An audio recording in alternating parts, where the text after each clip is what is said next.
ये है talks news network और आप देख रहे हैं पॉलिटॉक्स, राजनीति का कच्चा चिट्ठा।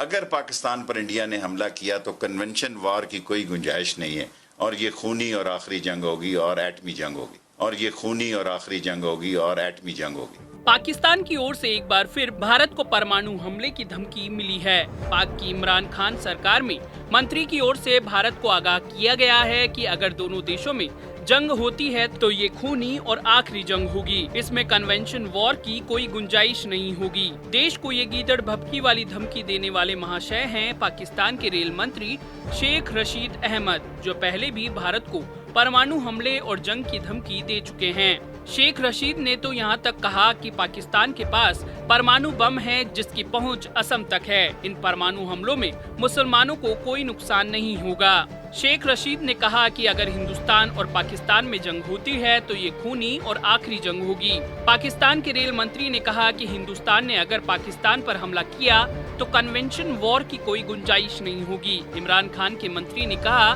कि हमारा हथियार मुसलमानों की जिंदगियों को बचाते हुए असम तक टारगेट कर सकता है। शेख रशीद ने पहली बार ये धमकी नहीं दी है। इससे पहले भी कई मौके पर वह इस तरह का बयान दे चुके हैं। उन्होंने इससे पहले भी भारत का नाम लिए बिना परमाणु युद्ध की धमकी दी थी। शेख रशीद ने कहा कि अब जंग परंपरागत तरीके से नहीं होगी बल्कि परमाणु युद्ध होगा। एक सवाल के जवाब में शेख रशीद ने कहा कि अब ऐसा युद्ध नहीं होगा कि 4 से 6 दिन तक टैंक तोपे चलेंगी, जबकि सीधे सीधे परमाणु जंग होगी। शेख रशीद ने कहा था कि पाकिस्तान के पास 125 ग्राम और 250 ग्राम के भी परमाणु बम हैं, जो किसी खास टारगेट पर मार कर सकते हैं। पाकिस्तान के रेल मंत्री ने कहा था कि भारत सुन ले कि पाकिस्तान के पास पाव और आधा पाव के परमाणु बम भी हैं, जो किसी खास इलाके को निशाना बना सकते हैं। बता दें, पाकिस्तान के रेल मंत्री शेख रशीद अहमद हाल में कोरोना से संक्रमित हो गए थे और 2 हफ्ते तक सेल्फ आइसोलेशन में रहने के बाद काम पर वापस लौटे हैं।